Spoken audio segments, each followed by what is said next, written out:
Okay, another segment of Tough Mother Chucker 2025 with Stan King Jr. Stan had come to me quite a while ago. His dad reached out, especially with arm care, getting a device, to fix Stan's arm strength. But we ended up being in the same place at the same time. This is why the Lord is so amazing, because I was going to Georgia. Stan's not far from there. For Thanksgiving, and we got together and we spent a 7-hour day together. Oh yeah, that was great. I wonder if you remember any of it. I wonder if you remember, obviously the COVID scare. But do you remember what I said to you when you go into a training session and the last thing you do? Wash your hands. Oh my God, yes. Wash your hands. Okay, so now that's... And then you hand sanitize after that. And then you hand sanitize after that. So I'll tell you, one of the worst things, and this is like just a small bit of education, is coming out of the weight room where nobody really cleans the bars, even though they say they do. There's probably a good percentage of people that do not wash their hands after going to the bathroom. And you get sick, people wonder, like, how did I get the stomach flu, right? Mm-hmm. And that will rip through you. And it's all those little things, I do the hand sanitizer after, but you got to wash your hands for the stomach flu to shed that virus, because remember your body weight at the time. Yeah, I was about 180 pounds, 180 pounds. This is a big, hulking, strong, two-way player, plays first base, and he also, is a pitcher, a relief pitcher. But anything that attacks our lean mass affects our gas. So when you get, sick, and especially with vomiting, dehydration, it also increases your risk of injury. So I'm amazed that you remember that. But Stan, I want to turn over to you. I want you to be able to just walk us through, how you came to me and kind of the things you're learning. And, it can be anything, because I want to get into the educational piece for everybody who's watching this course. Just basically you remembering how important it is to wash your hands between sessions, which was incredible. Yeah, for sure. Yeah, it was a long day, but it was very educational, very fun, very refreshing, and I'll get into that. But came to you. The story behind all that was me and my dad were very frustrated. I've been very blessed. I grew up in Georgia, which is like a mecca for baseball. I grew up playing with great baseball players, a lot of which are in major league systems. Some are faces of franchises right now. And I've always played baseball at a high level, always been strong, but hit a wall in my career in college where over COVID, I had a shoulder injury. And just kind of just played through that, and it just kind of turned into something where I was losing strength, losing command, and it got very frustrating for me and my dad, because we were searching for options, searching for answers, how to get past this phase of what was going on, and it got very monotonous when you go to a training room and for 2 years straight and you don't really see any results. So we were looking for anything and everything, and for me personally, I knew I needed something individualized. I was tired of cookie cutter programs or organizations, and for me, not to discredit any colleges, but a lot of them are cookie cutter, right? And I just didn't see the development that I needed, and I know at the end of the day, I want to play professional baseball, play with an affiliated team, make my debut at some point. And so we were just very frustrated, like I said, and just because we weren't finding answers, we weren't seeing the development that we were wanting to. So through a divine connection, got to meet you, and it's been for lack of a better term, it's revived my career, and for definitely grateful for it. Oh man, that's amazing to hear. I mean, the thing is that we want to take the frustrated, we want to take the athletes that, feel the brokenness, because the athletes that are listening to this right now, they've been in your place, yep. Right? They've been in a place where they're not seeing success, and also the thought process of, not having a strong enough arm. Yep. Right. And that mentally is a tough thing to handle. Mm. I mean, with Stan, we built a team around you to be able to handle everything from nutrition, right? That yep. 180 pounds, we realized we had to start gaining some lean mass there. And as well as making sure the dietary process is in, and you having people to work with, your mindset, which is huge, because like any player that has had a few injuries, mm-hmm.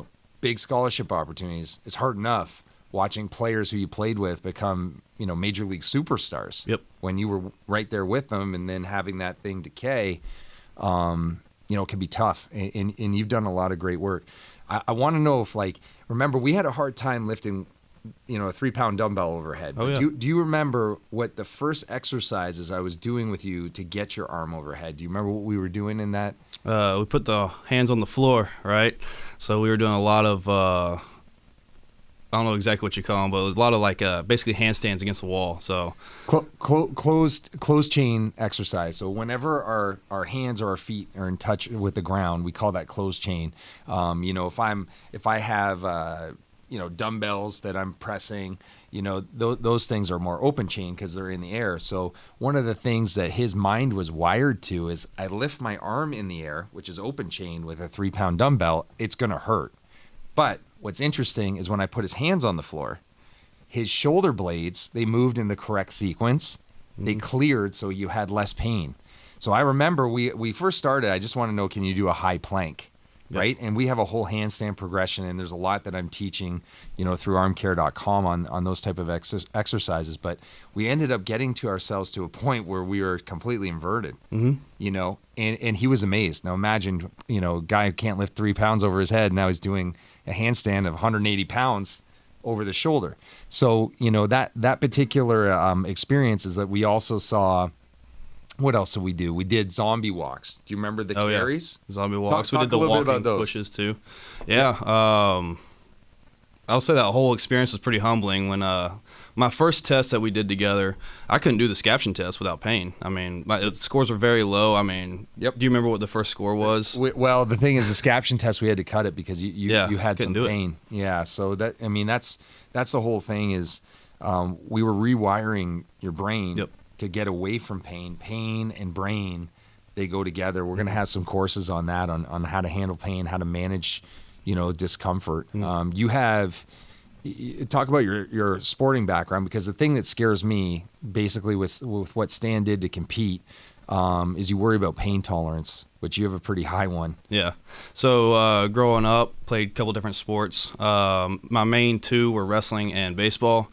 Obviously, they don't go very well hand in hand, so obviously that's why I'm not wrestling anymore, because I decided that baseball is probably more the better route to go, and wrestling's not too friendly with the joints. But grew up wrestling high level, and I think that's really shaped my mindset for a lot of different things. It shaped a lot of resilience, perseverance, because you have to have those things. You're gonna face pain just in practice alone. A lot of blood, sweat, and tears. Not as much tears, but a lot of blood, was shed. But I forgot where I was going with that. So yeah, with the wrestling background, when you have an athlete, that is been in a sport where pain is a part of the process. A lot of, I think, what happened in Stan's past, and it's something we really preach and we teach, with armcare.com, and it's no different here when we're actually coaching athletes and consulting for them, is that not throwing through pain. I'm sure you had done that for years. Oh, yeah. I mean, talk to us about your arm angle, the arm angle positions you had, and kind of where you are now, because the other thing too is once you fix the arm, you got to create a path of least resistance, right? Yeah. So, I can start with the beginning of, so the first time I felt arm pain was in 2020, and going back to what I was saying with the wrestling, I was just work through it, because that's what wrestling is, you just work through it. Long story short, found out that I have, my acromion is angled, like type 2, right? So with my current arm angle, it was catching. And so what we had to do is change my arm angle to, well, really what it was I was a tilter to try and keep the acromion from catching. And when I fixed that, I wanted to keep my arm up to where the acromion was going to catch. So we had, that was one of the things we figured out pretty quickly, was we had to drop the arm angle to where it was when I was tilting. Yep. So. Yep. And this is really, something that's going on all the time, where we're asking players, get your arm up, get your arm up, get your arm up. Or at foot contact, make a T. Sometimes they can't do that. They need more space under their shoulder joint. What happened is when you get your arm up, our cues, that creates a lot of tilt. You're going to hear a lot from one of our specialists, Jordan Osagira. I work with him with armcare.com, but we were with each other with the Angels, about looking at how an athlete throws and making sure that we have a direct line going to the plate, because as soon as we start tilting more and more and more, right, that's putting more stress, on the arm. But we found that arm slot. And then once we found that arm slot where, the velocity was coming out nicely, it was easy to come out of your arm, what happened with this positional transformation? Because I want to talk about that. I consider you an elite defender.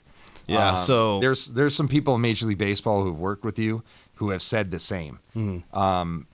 Talk about that transition. So, yeah, my first college, and really first and second college, I went to a couple different ones. I was a two-way player, outfielder and pitcher. And obviously with the arm injury, I decided to drop the bat. Didn't hit for 3 years. This is this past year, is I guess about a year and a half now I've been hitting, but was an outfielder and pitcher, like I said. And with the arm injury, dropped the outfield. And through consulting with you, we switched from the outfield to first base. Lo and behold, did I ever think that that's where I'd get my first professional opportunity or even have some doors open up for me. But it's been a game changer for sure. It's been a little easier on the arm because I'm a reliever, obviously, so the workload's not as stressful. But it's being able to work with some major league coaches. Literally, it's funny that you say that. A year ago, this month is when I touched the first base glove for the first time. So all this stuff has transpired within the year. Which has been pretty incredible. Obviously dedicated to the craft, and I take pride in my daily work, but I wouldn't be in the position I am without the amazing coaches that I have around me. Amazing. So the last thing I want to follow up with, I know we are focused right now getting in an independent league start, because we definitely need a full season playing first base and pitching. Talk to our athletes and the people watching our course in terms of what your daily practice is right now. Creating opportunities for yourself. Right. So obviously still maintaining the two-way pathway. So some of my daily stuff varies. Obviously, you got to be very intentional about what you're doing. But I'll have my days where I'm pitcher specific and pitcher focused, and then other days where I'm hitting and infielding. So or doing my infield work. So all that varies, but all my days are pretty much the same. I mean, probably 3-hour days, 4-hour days, which I wouldn't have it any other way. I mean, I love it. I've seen great results so far. I look forward to continuing what I'm doing.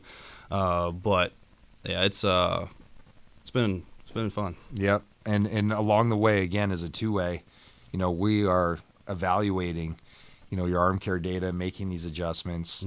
And definitely rebalancing the arm when you got that kind of throwing load, in the work. We're talking about workouts too, speed development. There's all sorts of things that go into a two-way player for sure that we're hammering. So and being able to see the data has definitely been a game changer as well. So being able to tailor throwing and seeing where I'm at for the day, if I need to take a little lighter day, because it is it's a big workload, but having the data available to see.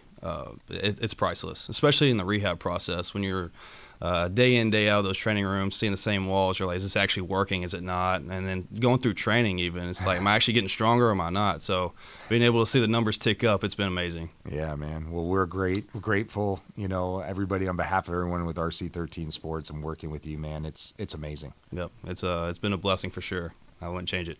Awesome, man. Yep.